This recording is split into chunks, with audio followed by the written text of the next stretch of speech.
พุทธังสรณังกัจฉามิธัมมังสรณังกัจฉามิสังฆังสรณังกัจฉามิกราบนมัสการพระมหาเถระพระสังฆาธิการพระเถรานุเถระสวัสดีท่านผู้ฟังและผู้ชมทุกท่านกลับมาพบกับรายการพระไตรปิฎกลอยฟ้าครั้งนี้เป็นครั้งที่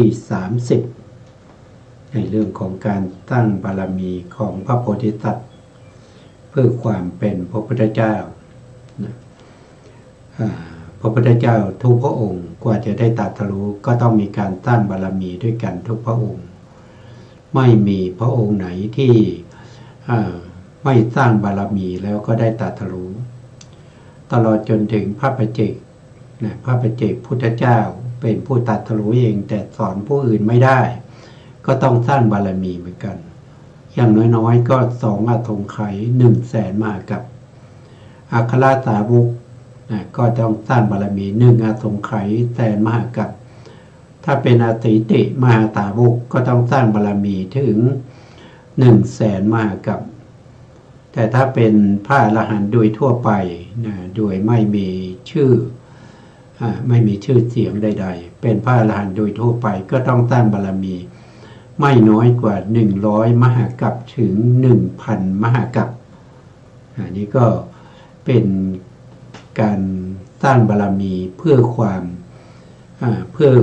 พ้นทุกข์เพื่อความพ้นทุกข์พ้นไปจากการที่จะเวียนว่ายตายเกิดเพราะการเวียนว่ายตายเกิดที่เราได้อัตภาพของขันธ์ทั้งหลายอายตนะทั้งหลายธาตุทั้งหลายมาเนี่ยมันเป็นมูลเหตุมันเป็นฐานมันเป็นที่รองรับแห่งความทุกข์ทั้งหลายถ้าเราไม่มีการเกิดไม่ต้องเวียนว่ายตายเกิดทุกข์เหล่านั้นก็ย่อมไม่มีเพราะไม่รู้จะไปอาศัยอะไรให้เกิดทุกข์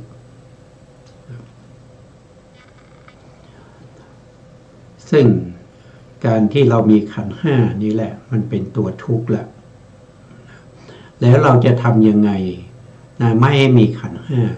5ก็ต้องประพฤติปฏิบัติตามคำสั่งสอนของพระพุทธเจ้าที่ท่านได้ตรัสไว้ในเรื่องของไตรสิกขาก็คือจะต้องมีศีลนั้นจะต้องเป็นศีลที่รองรับสมถะวิปัสสนาเพื่อความพ้นทุกข์ถึงจะเรียกว่าอาทิศีลแต่ศีลทั่วไปที่เราสมาทานและที่เรา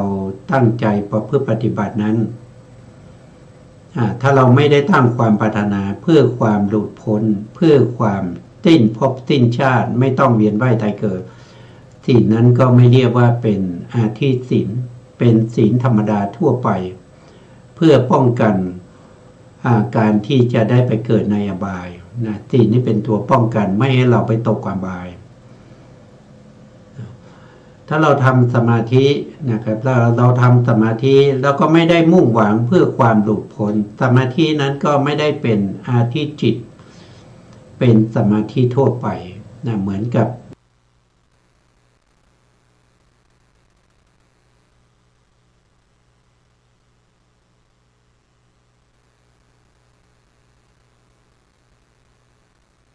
สมาธินอกพระพุทธศาสนาสมาธ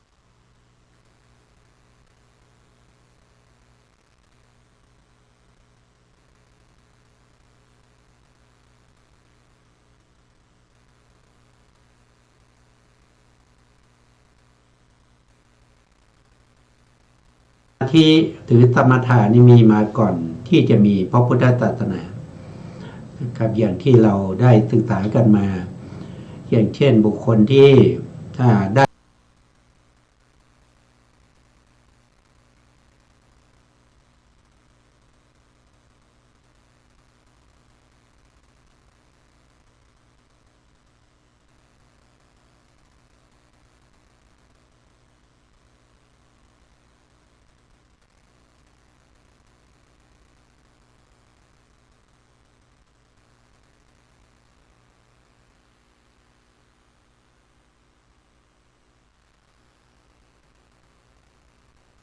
ได้สมาธิจนถึงเนวสัญญานาสัญญานั่นก็คือที่เรารู้จักที่เรารู้จักก็คืออาจารย์ของพระเจ้าสุโธทนะนะครับก็คือได้แก่กาวินดาบทที่ชอบไปพักผ่อนอยู่ที่ดาวดึงส์ตอนกลางวันก็ไปพักผ่อนอยู่ที่ดาวดึงส์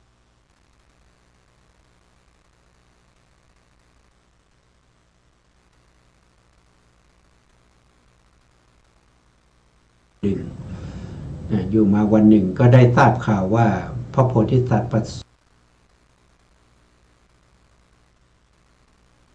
ระสูติแล้ว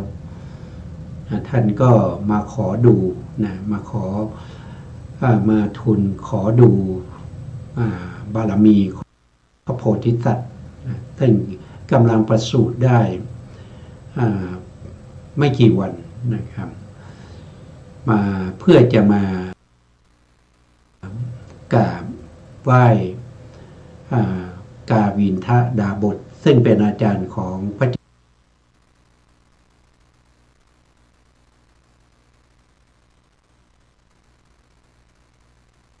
เจ้าสุโธทนะเมื่อ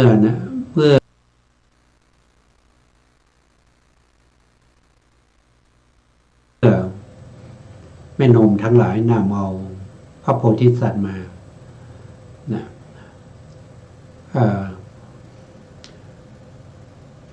กาวินและดาบทท่านก็เห็นพระโพธิสัตว์แล้วเห็นมหาปูริลักษณะ32ประการมีอนุพยัญชนะอีก80ทำให้ดาบทเกิดความ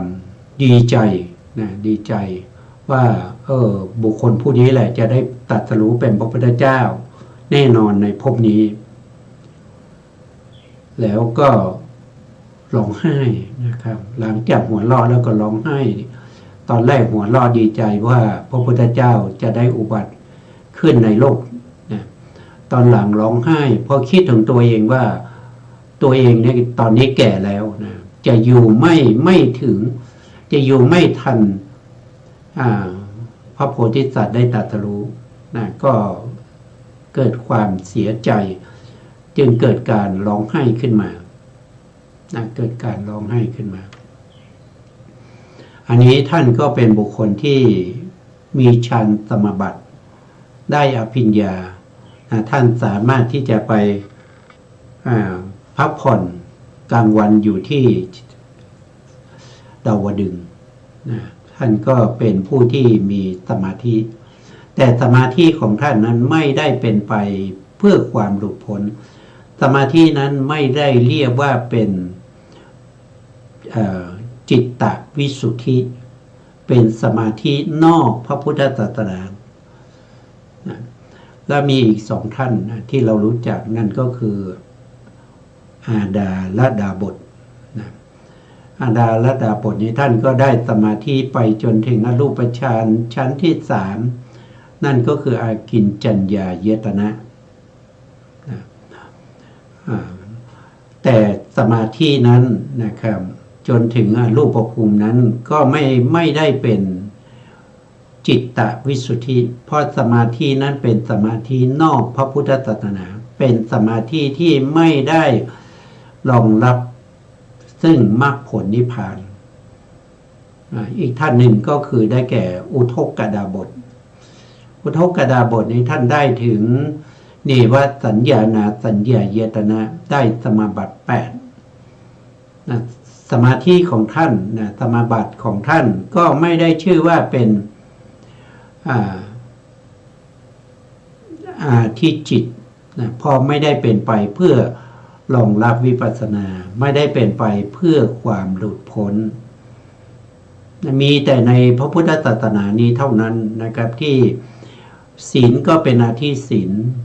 สมาธิก็เป็นอาทิจิตอาทิศีลและอาทิจิตก็เป็นศีลและก็เป็นสมาธิที่รองรับวิปัสสนา รองรับมรรคผลนิพพานนะซึ่งเป็นหนทางแห่งความหลุดพ้นมีทางนี้ทางเดียวไม่มีทางอื่นนะครับต้องเดินตามคำสั่งสอนของพระพุทธเจ้าเท่านั้นนะในมรรคในอริยมรรคมีองค์8เท่านั้นที่จะทำให้สัตว์ทั้งหลายเข้าถึงความบริสุทธิ์เข้าถึงความหลุดพ้นนะไม่ต้องเวียนว่ายตายเกิดอีกต่อไปไม่ต้องกลับมาทุกข์บ่อยๆนะก่อนที่พระพุทธเจ้านะครับจะได้ตรัสรู้นั้นนะท่านเป็นพระโพธิสัตว์ตั้งบารมีมามากมายนะครับบารมีตัวหนึ่งที่ขาดไม่ได้นั่นก็คือปัญญาบารมีปัญญาบารมีเป็นการแสวงหาปัญญาเพื่อการตรัสรู้เป็นพระพุทธเจ้ายอมเสียสละทรัพย์สินเงินทองนะครับความเป็นพระราชาความเป็นพระเจ้าจักรพรรดิยอมเสียสละซึ่งอวัยวะทั้งหลายยอมเสียสละแม้กระทั่งชีวิตเพื่อให้ได้ปัญญานะปัญญาได้ปัญญามานะปัญญาในที่นี้หมายถึงปัญญาเพื่อความหลุดพ้นแล้วก็เป็นปัญญาที่สะสมจนเต็มแล้วในภพสุดท้ายไม่ต้องฟังจากผู้ใดจะตรัสรู้ปัญญาเหล่านั้นเองอันนั้นคืออะไรปัญญานั้นคืออะไรปัญญานั้นคืออภิธรรมปัญญานั้นคืออภิธรรมเป็นปัญญาที่เป็นสภาวธรรมที่เป็นไปตามความเป็นจริงของสังขารธรรมรูปนามขันธ์ห้าทั้งหมดทั้งมวลนั้นไม่ใช่สัตว์ไม่ใช่บุคคลเป็นแต่สภาวะเป็นแต่สิ่งที่มีจริงพิสูจน์ได้ทนต่อการพิสูจน์ตามที่เราศึกษามานะก็คือได้แก่อะไรก็คือได้แก่อริยมรรคมีองค์8นะครับทุกข์นะทุกข์คืออะไรทุกข์ก็คือสภาวธรรมที่เป็นสังขารธรรมรูปนามขันธ์ห้าโลกิยจิต81เจตสิก52รูป20นิพพานรูป18นะนิพพานรูป18อันนี้เป็นสังขารธรรมรูปนามขันธ์ห้าที่เป็นฝ่ายโลกิยธรรมนะเป็นธรรมที่ควรกำหนดรู้ด้วยความเป็นวิเศษลักษณะหรือกำหนดรู้ให้เห็นถึงสภาวธรรมให้เห็นถึงปัจจตักลักษณะของสังขารธรรมเหล่านั้นให้รู้ตามความเป็นจริงที่มันเป็นอยู่แล้วถึงจะเข้าใจว่ารูปนามคืออะไรรูปนามนะครับอะไรเป็นรูปอะไรเป็นนามนะแยกรูปแยกนามได้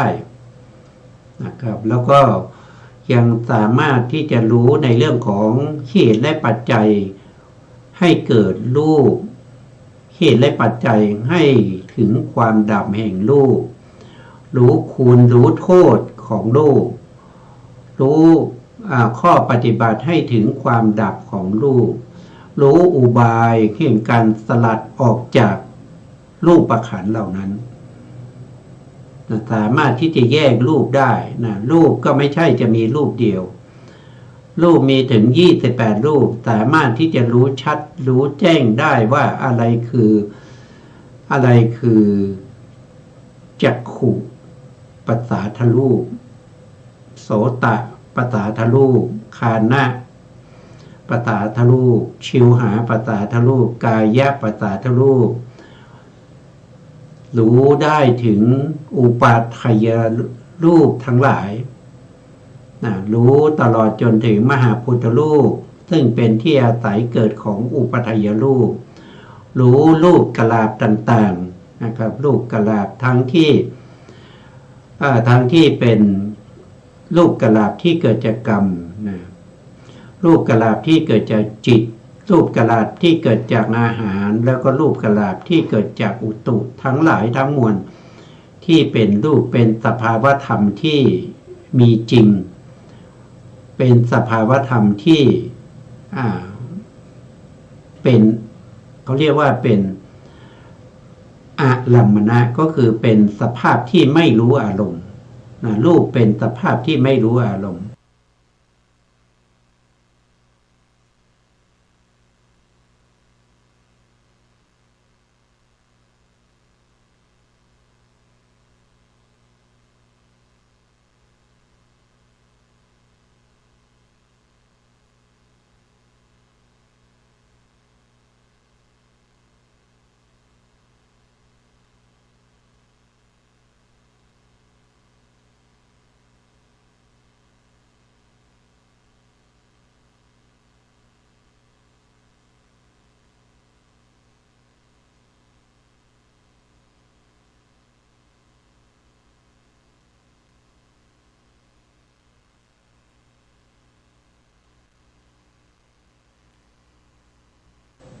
อัญญสมณะเจตสิก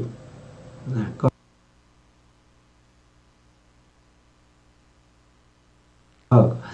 พวกนี้ก็เป็นธรรมที่พระพุทธองค์สมัยที่เป็น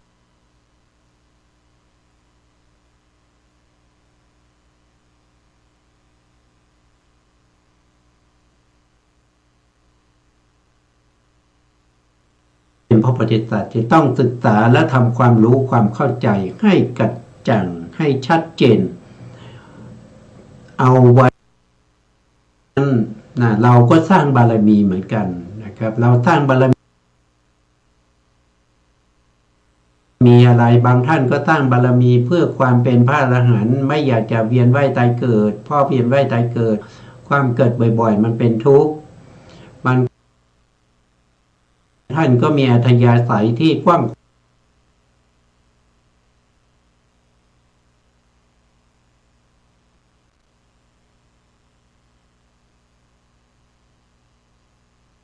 เจกพุทธเจ้าหรือบางคนอาจจะตั้งความปรารถนาจะเป็นพระสัมมาสัมพุทธเจ้าทั้งนี้ทั้งนั้นจะได้เป็นหรือไม่ได้เป็นก็อยู่ที่เราจะต้องสะสมบารมีโดยเฉพาะบารมีที่ชื่อว่าปัญญาบารมีปัญญาบารมีเป็นเหตุให้ได้ตรัสรู้ให้เข้าถึงสภาวธรรมทั้งหลายเหล่านี้ได้นะครับโดยเฉพาะศึกษาในเรื่องของพระอภิธรรมซึ่งเป็นปรมัตถธรรมเป็นธรรมที่ประเสริฐไม่ผิดแปลกผันแปรเป็นอย่างอื่นเป็นอย่างไรเขาจะเป็นอย่างนั้นตลอดไม่ว่าจะเป็นภพไหนชาติไหนไม่ว่าจะเป็นจักรวาลไหนในอนันตจักรวาลหรือว่าจะมีไฟโลกันล้างจักรวาลหรือว่าจะมีพายุกดในการพัดสิ่งต่างๆให้พินาศวอดวายหรือว่าจะมีน้ำกดมาล้างมาละลายแสนโกฏจักรวาลปรมัตถธรรมเหล่านั้นก็ยังมีสภาพของความเป็นปรมัตถ์ไม่แตกสลายไม่มีการผลันแปรไปเป็นอย่างอื่นอย่างเช่นธาตุดินปฐวีธาตุมีลักษณะของความแข็งจะพบไหนชาติไหนจักรวาลไหนมันก็จะมีสภาพของความแข็งอ่อนเป็นธรรมดา นอกจากการศึกษาในเรื่องพวกนี้แล้วยังจะต้องศึกษาในเรื่องของการเวียนว่ายตายเกิดนั่นก็คือได้แก่จิตไหนที่ทำให้เราไปเกิดนั่นก็คือปฏิสนธิจิตปฏิสนธิจิตไปเกิดในภพภูมิไหนอย่างไรนะครับแล้วก็เกิดร่วมกับรูปไหมมีรูปหรือเปล่านะครับหรือว่าภพนี้ไม่มีรูปมีแต่นาม หรือภพนี้มีแต่รูปไม่มีนามทั้งหมดทั้งมวลนั้นจะต้องเป็นไปตามความเป็นจริงแล้วก็ให้ติดแน่นอยู่ในขันธสันดานเป็นบารมีเพื่อการตรัสรู้ในภพสุดท้ายไม่ต้องมีใครมาตั้งมาสอนสามารถที่จะตรัสรู้เองรู้ชัดในสิ่งเหล่านี้ได้อย่างทะลุปลุกปลงสามารถมองเห็นธรรมเหล่านี้เหมือนกับมะขามป้อมที่อยู่บนกลางฝ่ามือเราก็มาดูธรรมที่พระโพธิสัตว์มาต้องศึกษานะครับครั้งที่แล้วเราก็ได้พูดถึงการแสดงบุคคล12นะครับพร้อมด้วยปฏิสนธิจุติจิตใน31ภูมิในข้อที่4นะครับข้อที่4ข้อที่4ก็คือติเหตุกะติเหตุกะเนี่ยมันมีทั้งที่เป็นปุถุชนท่านก็บอกว่าติเหตุกะปุถุชน1นะครับแล้วก็ติเหตุกะที่เป็นพระอริยบุคคลอีก3บุคคล3บุคคลนั้นก็คือได้แก่โสดาบันแล้วก็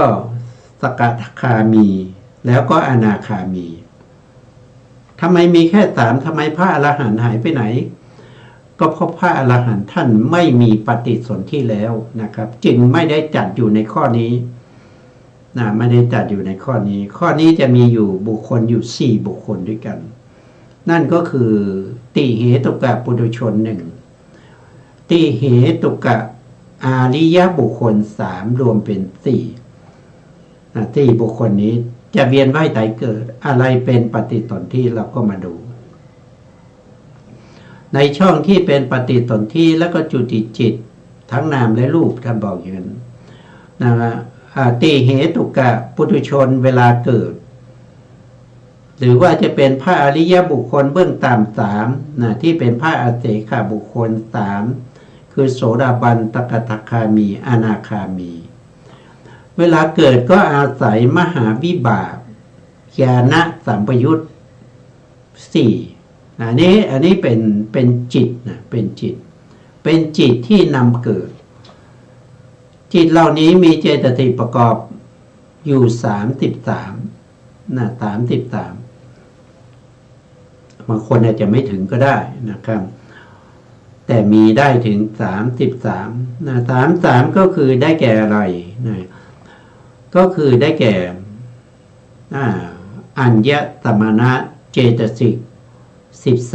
13อัญญตมนะเจตสิก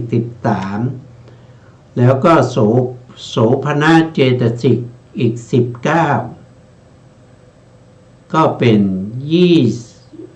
ก็เป็นเท่าไหร่เป็น19บวกกับ12ก็เป็น32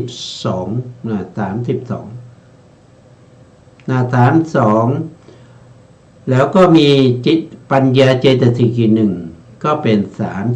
33ก็เป็น33แต่ว่าแต่ละคนที่เกิดเนี่ยมันจะไม่ถึง33นะครับบางคนเกิดด้วยมหาวิบากญาณสัมปยุตที่เป็นอุเบกขามีเวทนาที่เป็นอุเบกขาเพราะในเวลาที่มีเวทนาที่เป็นอุเบกขาปีติเจตสิกซึ่งเป็นปกิณกะเจตสิกนะครับก็ไม่เกิดร่วมไม่เกิดด้วยนะครับก็ตัดออกไปเพื่อให้เห็นได้ชัดเจนเราก็มาดูนะครับเราก็มาดูแผนภูมินิดหนึ่งนะครับมาดูที่แผนภูมินะครับท่านบอกว่าเกิดด้วยมหาวิบากก็คือจิตพวกนี้จิตพวกนี้แต่เป็นมหาวิบากที่เป็นญาณสัมปยุตก็คือ4ดวงข้างหน้าก็คือดวงที่1มหาวิบากดวงที่1มหาวิบากดวงที่2มหาวิบากดวงที่5มหาวิบากดวงที่6ข้างล่างนี้นะครับดวงที่5กับดวงที่6นี้เป็นอุเบกขามีเวทนาเป็นอุเบกขาเพราะฉะนั้นก็จะไม่มีปีติเจตสิกนะครับแต่ข้างบนนี้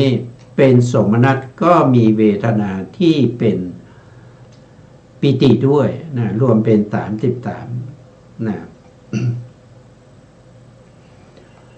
แล้วไปเกิดที่ไหนนะครับไปเกิดที่ไหนท่านก็บอกว่าท่านก็บอกว่าไปเกิดในกามภูมินะกามภูมิแต่เป็นกามสุขติภูมิ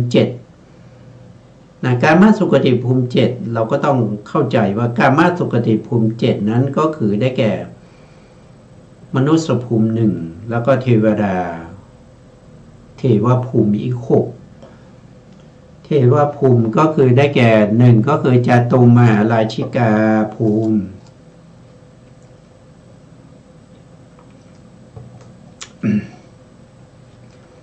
2ก็คือดาวดึงส์นะดาวดึงส์หรือตาวติงสาภูมิ3ก็คือยามาภูมิ4ก็คือดุสิตาภูมิ5ก็คือ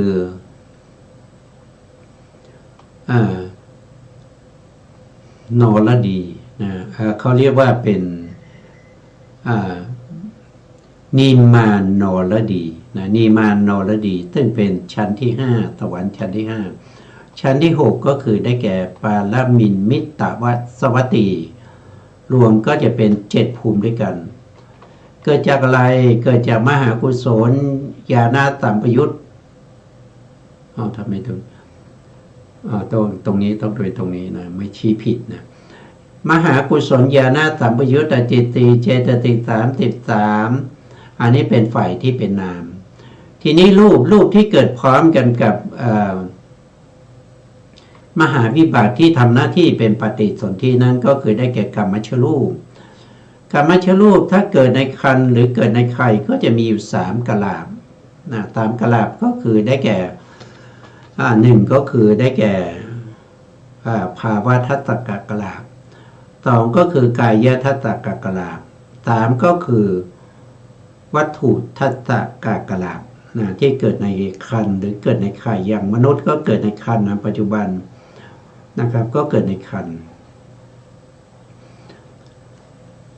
แล้วก็ยังมีเทวดานะเทวดาที่เป็นโอปปาติกะก็จะมีกรรมชรูปเกิดพร้อมกันกับมหาวิบากที่ทำหน้าที่ปฏิสนธิถึง7กลาภด้วยกัน7กลาภนั้นก็คือได้แก่1ก็คือจักขุทัตตกลาภ2โสตทัตตกลาภ3คานาทัตตกลาภ4ชิวหาทัตตกลาภ5กายทัตตกลาภ6ภาวะทัตตกลาภ7หัตถยทัตตกลาภเกิดพร้อมกันพุทโตทันทีเกิดในเทวดาเป็นโอปปาติกะแต่หรือเป็นมนุษย์สมัยต้นกับก็เกิดด้วยโอปปาติกะต่อไปก็จะเป็นประเภทที่เป็นผู้ได้ฌานนะครับประเภทที่ได้ฌานจิตที่นำเกิดนะก็คือได้แก่รูปาวจรวิปากจิต5เจตสิก35แล้วก็มีกรรมชรูป4นะครับกรรมชกลาภนะกรรมชกลาภ4อันนี้ก็จะแตกต่างกันกับพวกที่เกิดในกามสุขติภูมิ7นะครับเขามี4เป็นรูปภูมิเป็นรูปภูมิอันนี้มีพระอริยบุคคลด้วยนะครับมีพระอริยบุคคลด้วยมีโสดาบันด้วยมีตกาทคามีด้วยแล้วก็มีพระอนาคามีด้วยแต่เวลาเกิดเนี่ยเขาเกิดด้วยเขาได้ฌานเขาก็เกิดด้วยรูปาวจรวิปากจิต5เจตสิก35แล้วก็มีกรรมชรูปด้วยเกิดในรูปภูมิก็มีกรรมชรูปด้วยกรรมชรูปก็จะมี4กลาภก็คือได้แก่1คือจักขุทัตตกลาภมีตาประสาทตา2โสตทัตตกลาภก็มีประสาทหู3ก็คือหัตถยวัตถุหัตถยวัตถุเป็นที่อาศัยเกิดของจิตได้เจตสิก4ก็คือชีวิตด้วยมีชีวิตตะนวกลาภเกิดพร้อมกันด้วยก็เป็น4กลาภแล้วจิตที่เป็นรูปาวจรจิตเนี่ยไปเกิด ไปปฏิสนธิที่ไหนก็ไปปฏิสนธิที่รูปภูมิ10รูปภูมิ10รูปภูมิ10ก็คือได้แก่อะไรก็คือได้แก่ปฐมฌานภูมิ3ทุติยฌานภูมิ3ตติยฌานภูมิ3จตุทัชฌานภูมิ1นะครับก็รวมเป็น10จตุยฌานภูมินั้นได้แก่เวหะพลาภูมินะเวหะพลาภูมิเดี๋ยวต้องดูรูปด้วยนะดูรูปด้วยเพื่อจะได้เห็นชัดๆนะครับจะได้เขียนไปด้วยนะการศึกษาก็ต้องมีทั้งเสียงมีทั้งรูปด้วยนะครับเราก็เพื่อความเข้าใจเราก็มาดูแผนภูมินะครับมีทั้งที่เป็นปุถุชนและก็พระอริยบุคคลเบื้องต่ำ3นะครับสามารถที่จะเกิดในปฐมฌานภูมินะมีอยู่3ชั้นด้วยกันในปฐมฌานภูมิก็มีปริสัชชาภูมิปริสัชชานะครับแล้วก็ปุโรหิตาแล้วก็มหาพรหมชั้นที่2ทุติยฌานก็มี3เหมือนกันนะครับก็มีปริตาภาอัปปมานาภาอภัสสราชั้นที่3ก็คือตติยฌานภูมินะก็เป็นปริตตสุภาอัปปมานะสุภา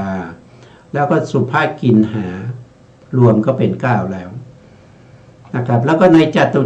ฌานภูมิหนึ่งก็คือเวหะพลานะครับรวมก็เป็น10ภูมินี้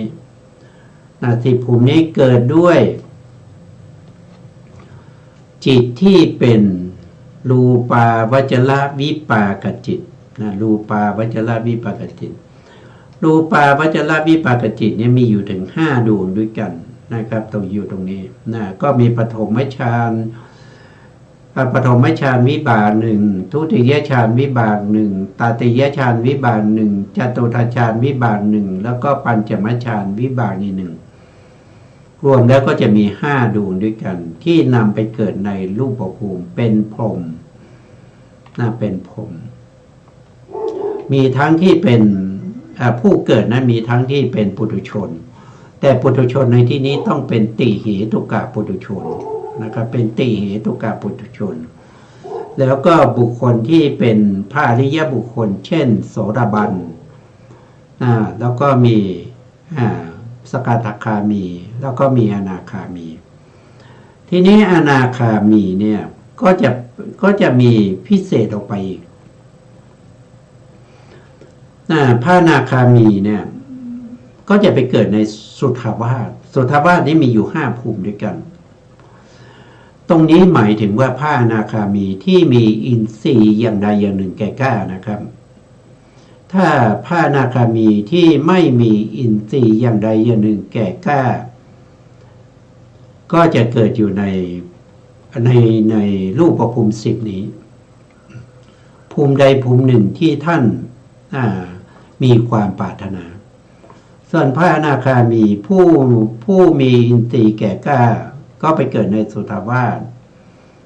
สมี5เมื่อรวมกันแล้วนะครับก็เป็นรูปภูมิ15รูปภูมิทั้งหมดนี้มีอยู่16นะครับแต่ที่เป็นติเหตุกะปุถุชนแล้วก็อริยผลเบื้องต่ำ3หรือพระเสขบุคคลเนี่ยก็ไปเกิดใน15ภูมิเว้นอสัญญาสัตตภูมิเว้นอสัญญาสัตตภูมิเพราะอสัญญาสัตตภูมินี้อยู่ในชั้นที่4แต่ว่าเนี่ยอยู่ตรงนี้นะครับก็เป็นจตุทัชฌานภูมินะครับเป็นจตุทัชฌานภูมิอยู่ตรงนี้แต่ภพภูมินี้เป็นภพภูมิที่มีแต่รูปอย่างเดียวไม่มีนามเกิดด้วยรูปเรียกว่าชีวิตนวกกลาพระอริยะจะไม่เกิดในภพภูมินี้แต่ถ้าเป็นติเหตุกะปุถุชนผู้ได้สัญญาวิลาคะภาวนาเคยเห็นว่านามธรรมมีโทษมากนะครับไม่ปรารถนาจะมีนามธรรมขอมีแต่รูปเมื่อทำชั้นนั้นได้สำเร็จ สัญญาวิราคะภาวนาสำเร็จแล้วก็ตายฉันยังไม่เสื่อมก็มาเกิดอยู่ในอาสัญญาตาภูมิมีอายุอยู่ถึง500 มหากัปส่วนพระอนาคามีนะครับที่ยังไม่เป็นพระอรหันต์นะครับแล้วก็มีอินทรีย์อย่างใดอย่างหนึ่งแก่กล้าในอินทรีย์5ก็มาเกิดในสุทธาวาสภูมิ5ในชั้นที่หนึ่งก็มีศรัทธาแก่กล้าเรียกว่าสัตทินสี่แก่กล้าก็มาเกิดอยู่ในอวิหาในชั้นอวิหาถ้าพระอนาคามีที่มีวิริยะแก่กล้าเรียกว่าวิริยินทรีย์ก็จะมาเกิดอยู่ในอัตตปาอัตตปาซึ่งเป็นสุทธาวาส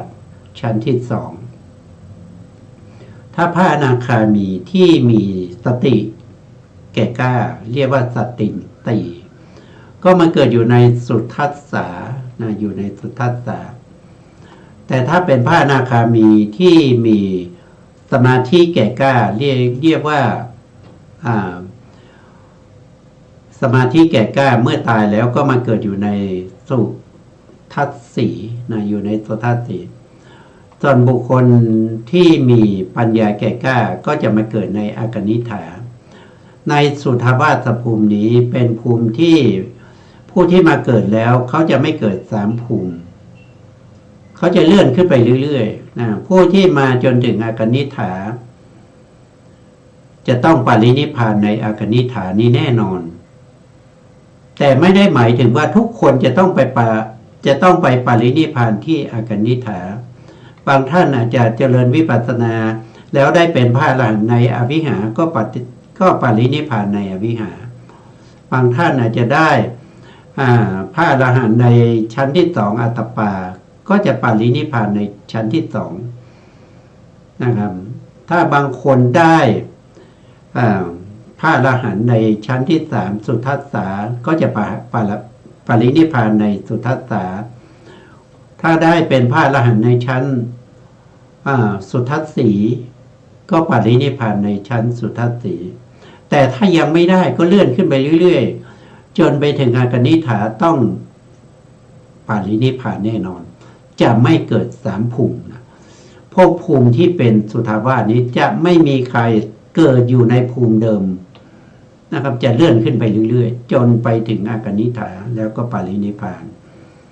แต่ว่าบางบุคคลอาจจะปรินิพพานในสุทธาวาสภูมิ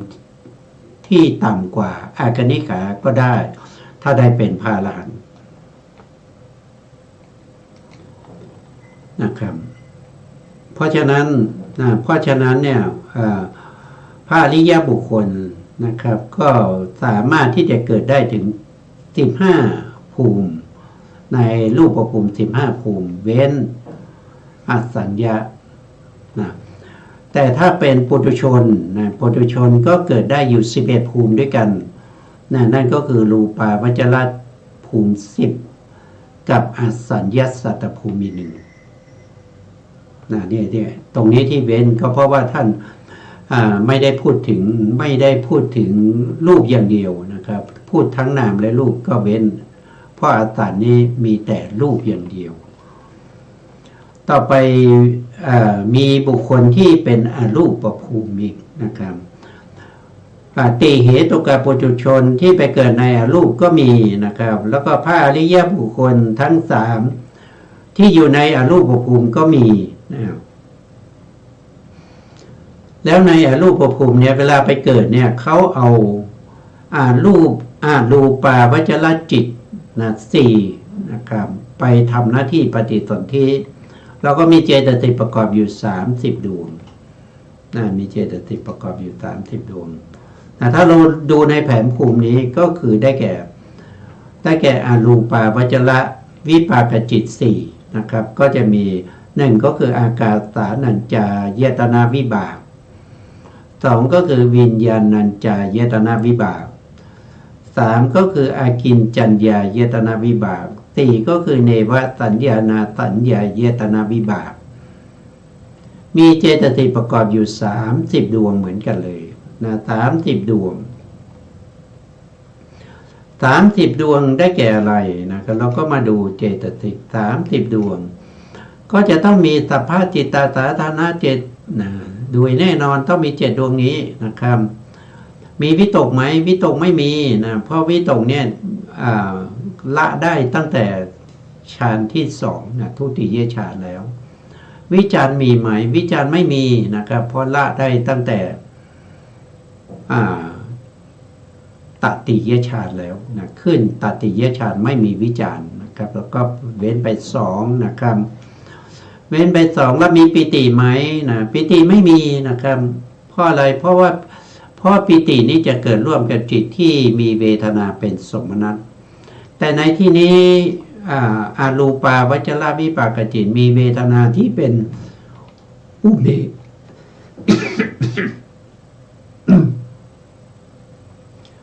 มีเวทนาที่เป็นอุเบกขานะครับมีเวทนาที่เป็นอุเบกขานะครับก็เว้นไป3นะเว้นไป3เว้นไป3ก็จะเหลืออยู่10นะเหลืออยู่10แล้วก็บวกกับโสภณะเจตสิก19ก็เป็น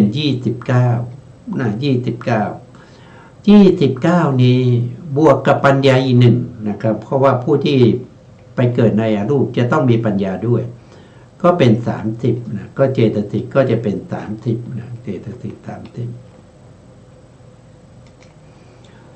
ก็เจตสิก30นะไปเกิดในเนี่ยเวลาไปเกิดนะก็ไปเกิดอยู่ใน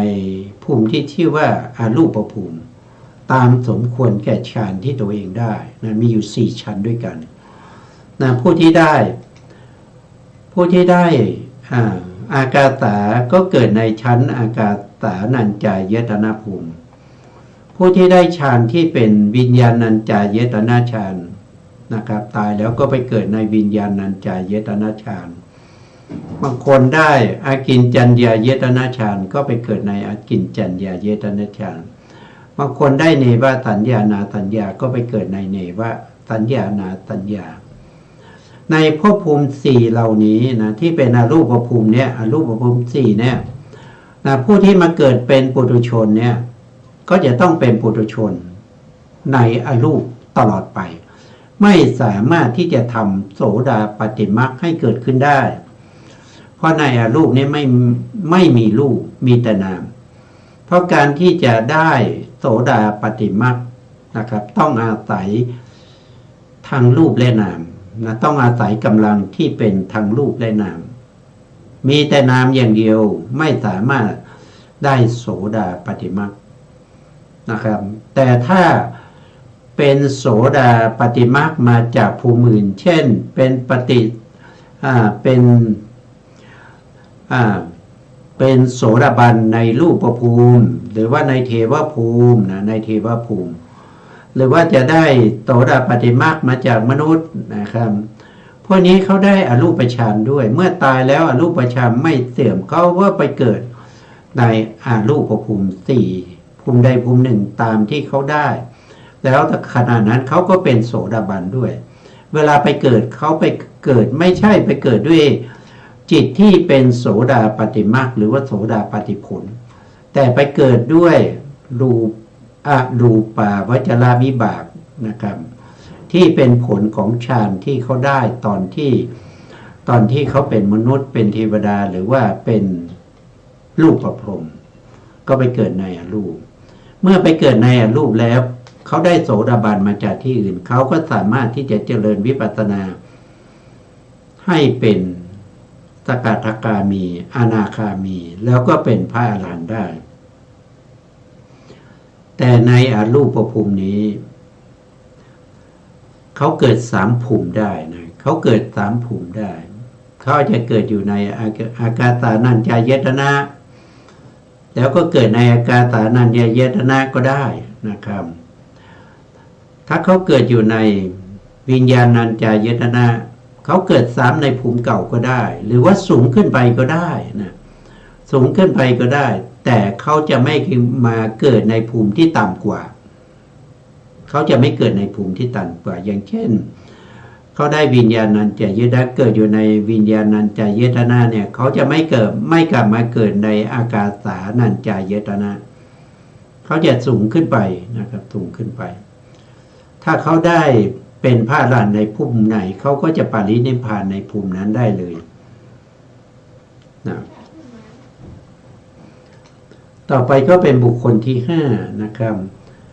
ทบทวนนะครับบุคคลที่1ได้แก่อะไรนะบุคคลที่1ก็ได้แก่ทุกขติอเหตุกะบุคคล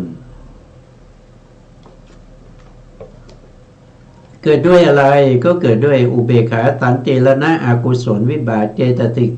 10กามชรูป3 7เกิดในอบายภูมิ4เกิดเ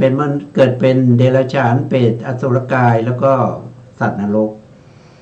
บุคคลที่2ก็คือได้แก่สุคติอเหตุกะบุคคล